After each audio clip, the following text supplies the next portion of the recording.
네, 안인득이 이 범행을 계획했다, 이 계획 범죄였다라는 정황과 증거가 속속 드러나기 시작한 건데요. 우선 사건 한 달 전에 안인득은 범행에 사용했던 흉기 약 34cm 길이의 소위 회칼이라고 하죠. 이 칼하고요. 그다음에 24cm 길이의 장어칼이라는 게 있습니다. 이 두 개의 칼을 미리 시장에서 구매를 했던 것이 확인됐습니다. 그리고 이 목격자들의 이제 진술에 따르면요, 불이 나기 전에 바로 그 직전에 안인득이 복도를 어슬렁거리면서 주변을 살폈다고 합니다. 이 모든 것들을 종합을 하면 안인득은 이미 범행 동선을 어디로 가서 어떻게 범행을 저지르고 이후에 어떤 행동을 하겠다라는 것을 다 계획하고 짜고 있었다, 이렇게 볼 수밖에 없는 거죠.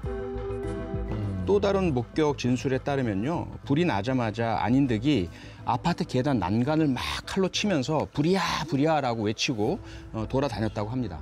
자기가 불 질러놓고 사람들 나오게 해서. 그렇죠. 이게 피하라, 또 구조하겠다 이런 의사는 아니었겠죠. 피해자들이 새벽이었으니까요. 그냥 집에 계실까 봐 집에서 빨리 나올 수 있도록 유도를 한 것이다, 이렇게 볼 수밖에 없고요. 안인득이 불을 지르고 나서 11명을 이제 칼로 공격을 했는데요. 이 걸린 총 시간이 딱 12분밖에 안 됐다는 겁니다. 12분밖에 안 됐다는 겁니다. 12분이에요. 그래도 경찰이 빨리 와서 거기서 멈춘 거지. 아니, 안 그랬으면 더 큰 피해가 있을 뻔했잖아요. 아니, 어떻게 이런 생각을 했지? 그리고 안인득은 이번 사건에서 우선순위로 뒀던 대상도 있었습니다. 시각장애인 여고생 A양과 A양은 가족이었습니다. 왜? 아니, 알고 있는 사이였나 보다. 그러니까 그 사람들을 우선순위에 둔 이유가 있어요? 나왔나요? 네, 안인득이 이 아파트에 이사 오고 난 뒤에요, 자기가 기초수급비로 생활한다는 것을 이웃 주민들이 업신여긴다, 이렇게 생각을 했던 거죠. 특히나 그 이웃 주민들 중에서도 자기의 바로 위층에 살고 있는 그 주민들이 자신을 감시하고 자기를 가장 업신여긴다라고 이제 혼자서 생각을 했었던 건데요.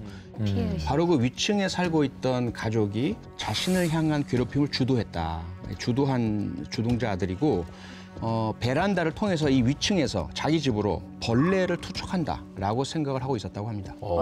실제로 뭐 벌레가 나와서 그랬던 건가요, 집에서? 본인 생각인데. 네, 그런 일은 전혀 없었습니다. 그러니까. 알고 봤더니 안인득은 이제 조현병을 앓고 있었습니다.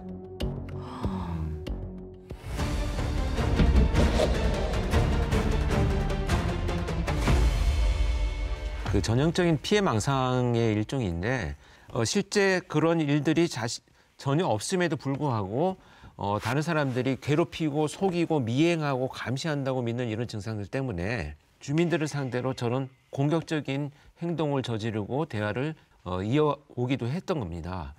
특히 A양 가족에게는요, 유독 공격적이었는데 발코니에서 출근하는 A양 가족을 보면 욕설을 하면서 달걀을 던지기도 했고요.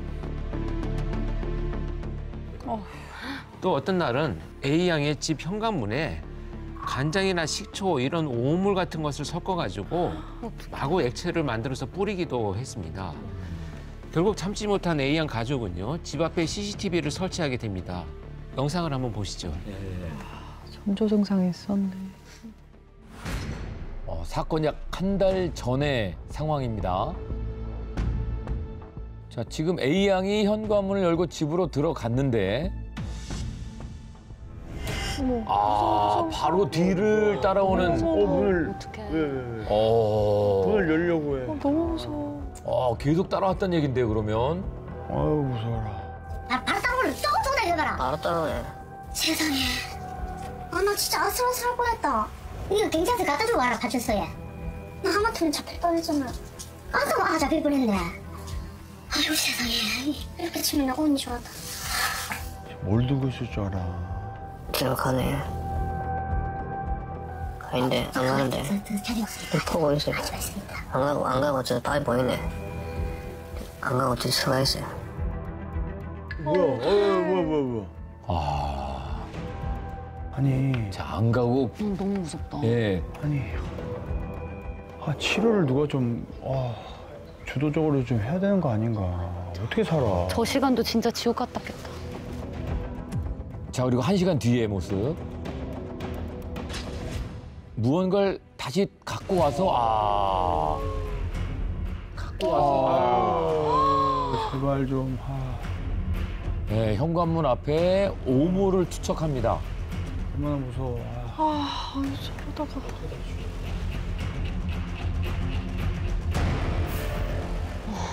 이게 내 집이라고 생각하면 진짜 아니 저렇게 조현병이 있는 그러니까 사람인데 누가 정말 가족이나 누가 좀 이상해. 치료를 좀 도와주거나 그런 게 없는 거예요, 그냥. 오물도 뿌리고 지켜보고 있다가 이러다 불도 내고 살인까지 한 거잖아요. 와. 네, 그래서 이 A양 가족의 이야기에 따르면 심지어 한 달 전 안인득이 A양을 쫓아오는 저 CCTV 영상을 경찰에 보여주면서 신변 보호 요청까지 했다는 겁니다. 네. 그런데 경찰 입장에서는요, 사실 요건을 판단하기가 좀 어려우니까 우선 경비실이나 관리실에 먼저 부탁을 좀 해보면 어떻겠냐 이런 답변만을 했다고 합니다. 아니 근데 사람들이 이게 어떻게 해줘요? 영상까지 있었는데 그러니까. 이게 요건이 안 된다는 게 좀 안타깝게 생각해요, 너무. 네. 그렇죠. 특히 A양의 가족 중에 한 명이 경찰에게 안인득에게 전과나 정신병력이 있는지 확인을 해달라라고 요청한 적도 있다고 하는데요. 그런데 이미 안인득은 조현병 진단을 받고 치료가 중단된 상태였음에도 불구하고 경찰이 안인득에 대해서 아무 이상이 없는 깨끗한 사람이다라고 답을 했다고 합니다. 왜? 진짜로. 근데 사실 저 당시에는 피해자는 믿을 수 있는 사람이 경찰밖에 없다고 생각했을 것 같아요. 근데 이렇게 보호를 못 받았으니까 얼마나 무서웠을까. 그러니까. 그렇죠. 결국 A양 가족이 경찰에 도움을 요청했지만 아무런 도움을 받지 못했던 깨끗한 사람이다라는 답을 들은 지 한 달 만에 결국 A양은 안인득에게 살해당했습니다. 저렇게 괴롭히다가 살해까지 했잖아요. 이게 더 안타까운 게 아예 모르다가 뭐 그니까. 진짜 당한 게 아니고 알고 있었고 공포에 떨고 있었고 요청을 했는데 또 안 돼서 살해당한 거니까 이 부분은 진짜 어떻게든 개선이 됐으면 좋겠습니다, 정말. 그런데요, 이 안인득이 범행의 우선순위로 뒀던 대상이 또 있었습니다. 이 집 말고. 또 있어요? 누구냐면 자기의 친형과 고등학교 때부터 절친한 사이였던 B 씨 그리고 B 씨의 가족이었는데요. B 씨는 사실 안인득에게 먹을 것을 사다 주기도 하고요. 평상시에 아주 잘 챙겨줬었던 분이었다고 합니다. 그럼에도 불구하고 방화 살인을 저지른 당일날 B 씨의 아내에게 결국은 공격을 해서 큰 중상을 입혔고요. 그다음에 B 씨의 어머니 또 12살 딸을 살해하기까지 했습니다. 이 B 씨는 이웃집 문을 두드리면서 화재를 알리느라고 사실은 화를 피했습니다. 이웃들 구하시느라고요. 그런데 그 사이에 먼저 가족들을 내려보냈었거든요. 이제 무사하다고 생각을 하고 계셨는데 먼저 내려보낸 그 가족을 안인득이 공격을 해서 이 참변을 당하게 된 거죠. 아니 왜 자신을 먹을 것도 주고 챙겨줬던 사람들까지 왜 망상을 해서 그런 건가요? 안인득은 우선은 자기와 가까웠던 모든 사람에 대해서 아주 적대적인 망상을 가지고 있었던 것으로 보입니다. 그들이 잘해준다 하더라도 선의와 호의로 베푸는 것이 아니라 이렇게 겉으로 잘해주고 뒤에서 나를 뭔가 감시하는 것 아닐까. 이런 어떤 잘못된 망상을 품고 있기 때문에 이런 범행을 저질렀겠죠. 결국 이 안인득의 머릿속에는 상당히 오랜 기간 동안 이 이웃들에 대해서 적대적 망상과 함께 이들을 적으로 돌리고 이들에게 분풀이를 하고 언젠간 해치겠다라는 이런 계획과 생각을 계속해서 품고 있었을 것으로 보입니다. 안타깝다, 진짜. 아니 이렇게 호의를 베푼 사람들한테까지 이렇게 공격을 하고 피해를 주면 다 너무 억울한 죽음을 당한 것 같아서 좀 속상해요. 예. 사건 다음 날 경찰은 안인득의 신상 공개를 결정했습니다. 그리고 조사가 진행되는 내내 계속 자신이 피해자였다라고 주장한 안인득이 경찰서 앞에서 모습을 드러냈습니다. 자, 카메라 앞에서 안인득은 어떤 이야기를 하는지 한번 들어보시겠습니다. 죄송한 말씀드리고 저도 하선을 했었고 10년 동안 불이익을 당해왔습니다. 그리고 하루도 멀다고 불이익을 당해오고 이러다 보면 화가 날 대로 나오고 그래도 하소연을 하고 경찰서에 넣으면 경찰서든 무엇이든 아니 국가기는 거 아니고 하소연을 해도 제대로 도움을 도와주지도 못하는 그런 사례들만 점점 많아져 가고 있었습니다. 진주시 비리와 부정부패 심각합니다. 하루다 멀다고 불이익 당하는 사람들 한 어느 정도나 많아져 가고 있었는지 그거 좀 조사 좀 해주십시오. 아파트 내 우리가 사는데 저 아파트 내 완전 미친 정신 나간 것들만 수두룩하다는. 자, 그럼 특정인을 상대로 범행을 저질렀나요? 특정인만 노리셨나요? 그런 건 아닙니다. 그 아직도 자기 본인이 억울하다 생각하십니까? 억울한 점도 있고 제가 잘못한 점은 당연히 법 처벌과 사회 질타 적용받겠습니다. 구체적인 범행 동기가 뭡니까?